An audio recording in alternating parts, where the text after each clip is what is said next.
안녕하세요 여러분, 도쿄뮤직입니다. PPI가 발표된 날에는 주가가 상승을 하는 듯 하더니 주가가 큰 폭으로 오늘 또 하락하는 모습이 포착이 되었습니다. PPI 헤드라인은 2.1%로 컨센보다 낮게 나왔고요. 콜 PPI는 2.4%로 컨센을 상회하는 결과가 나왔는데요. 그날의 주가가 올라가고 있다고 해서 전체적인 방향이 바뀐 것은 전혀 아니며 2,400분들과 함께하고 있는 텔레그램 방에서 미리 상세하게 공유드렸듯이 비록 헤드라인 PPI가 컨센 대비해서 낮은 수치를 발표하기는 했지만 2.1%의 헤드라인 PPI 트렌드는 상승하고 있는 추세이고요. 콜 PPI도 마찬가지로 2.4%로 트렌드는 상승하고 있기 때문에 단지 헤드라인 PPI가 컨센보다 낮은 수치가 나왔다고 해서 인플레이션이 약해지다라고 단정 지을 수는 없는 것입니다. 미리 선행 분석 드렸듯이 차트 흐름 또한 나스닥이 하락한다고 해서 전혀 이상할 게 없음을 보여주고 있습니다. 여기 보시면 이렇게 다이아몬드 리버설 패턴이 잡힌 상태로 이 상승 추세가 꺾일 수 있는 셋업이 이렇게 형성된 상태이고요. 10년 국채금리와 달러의 흐름을 보시면은 나스닥과 S&P 500이 하락해도 전혀 이상하지가 않은 상태입니다. 파란색은 10년 국채금리이고 주황색은 S&P 500인데요. 사수를 해줘야 한다고 말했던 부분은 여기 4.35% 정도로 과거에 S&P 500이 반응을 보이기 시작했던 때가 바로 여기 4.35%대 정도였기 때문입니다.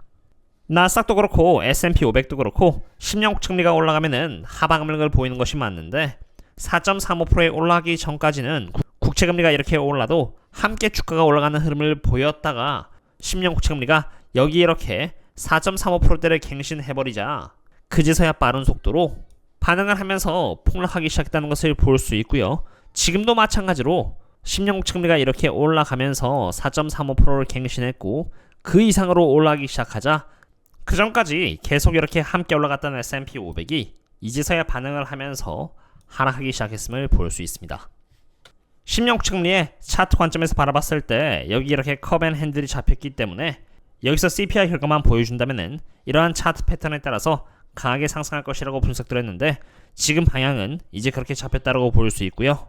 달러는 제가 2024년 2월달에 분석드린 대로 역 헤드앤숄더의 패턴대로 결국 106달러를 갱신하면서 엄청난 상승을 보여주었습니다. 여기 이렇게 2월 28일에는 멤버십 분들이 이러한 상황에 대비를 하게끔 미리 환전을 하면 좋을 것이라고 다시 불붙는 경제라고 하면서 분석을 드렸는데요.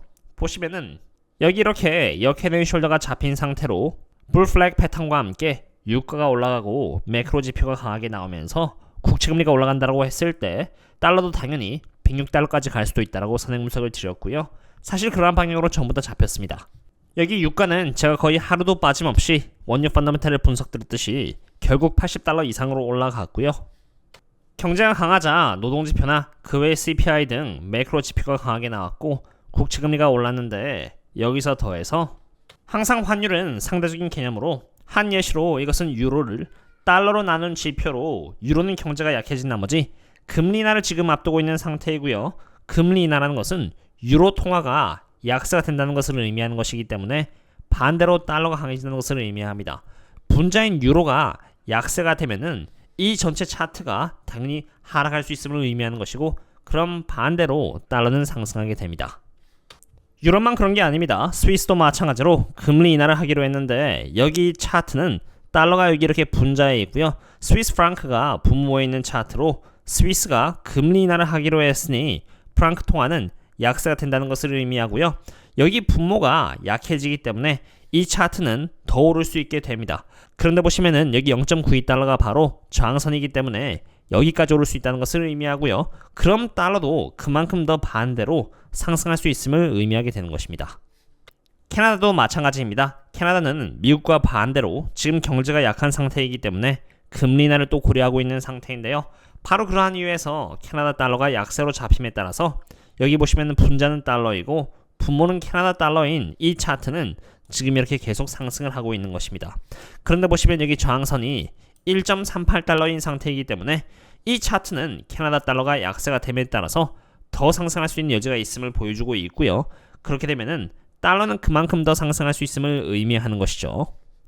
다시 말해서 미국을 제외하고는 모두 경제가 거의 다 안 좋기 때문에 대부분의 국가들이 금리 인하를 고려하고 있고 금리 인하를 한다는 것은 자국들의 통화가 약세가 된다는 것을 의미하고 환율은 항상 상대적인 개념이기 때문에 달러는 반대로 상승을 하게 되는 것입니다.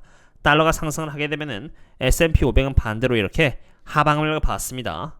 그 이유는 달러가 강해지면은 미국에서 수출되는 물건들이 굉장히 비싸지기 때문에 강한 경제는 다시 약해지는 쪽으로 잡히게 되는 흐름을 갖게 되는데, 그것을 막기 위해서 연준도 금리 인하를 하고 싶지만 문제는 인플레이션이 너무 강하다는 것입니다.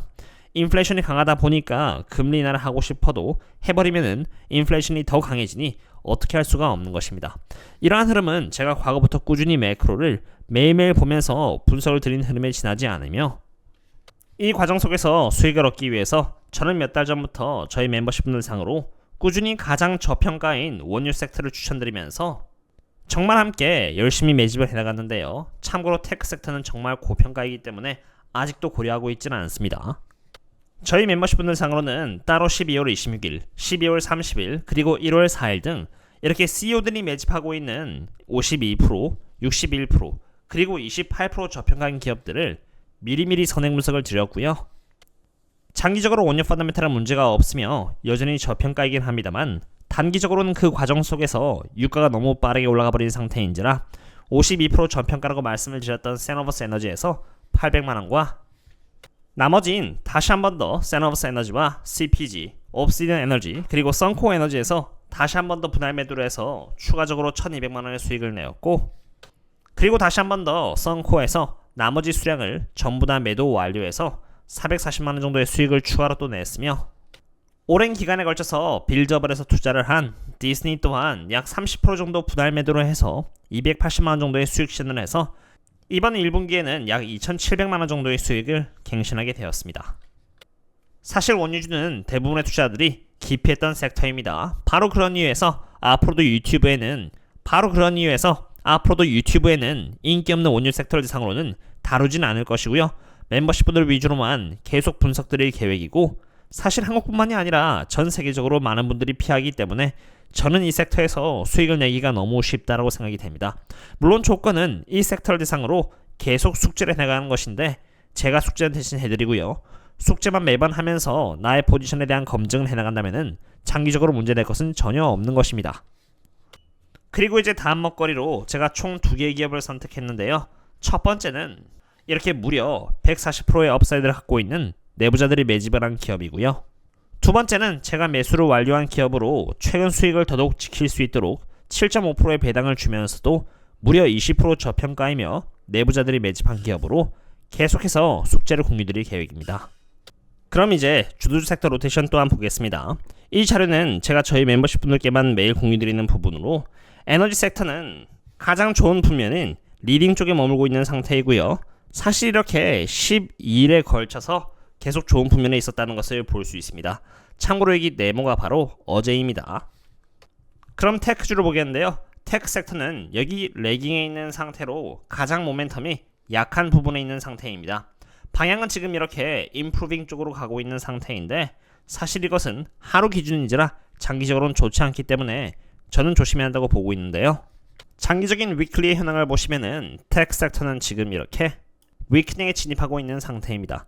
다시 말해서 단기적인 데일리 기준에서 레깅에서 임프루빙 쪽으로 하고 있다라고 하더라도, 여기 장기적인 관점에서 테크 섹터는 이렇게 위크닝 쪽으로 좋지 않기 때문에 보수적으로 바라봐야 하는 것이고요.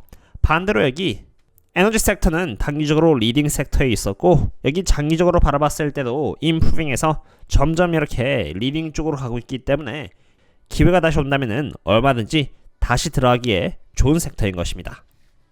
그럼 이제 크레딧 스프레드를 보겠습니다. 매번 설명을 드렸지만 크레딧 스프레드는 하얀색으로 상승을 하면 긴축이고 반대로 하락하면 완화를 의미하는데, S&P 500은 정확히 반대의 상관계를 갖고 있다는 것을 볼 수 있습니다.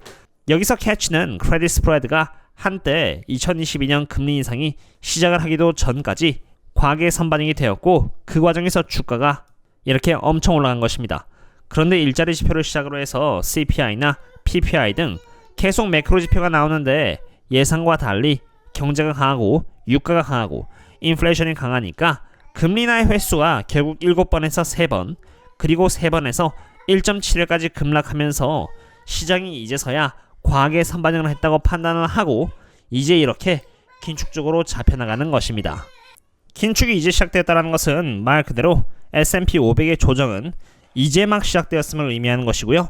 저와 저희 멤버십분들께서는 이번에 정유주를 통해서 많은 현금을 얻게 되었는데 이게 조정을 받는 과정에서 저평가 기업들을 제가 발견하게 되면은 가장 먼저 여기 네이버 프리미엄 컨텐츠와 텔레그램에다가 인폼을 드리고자 합니다.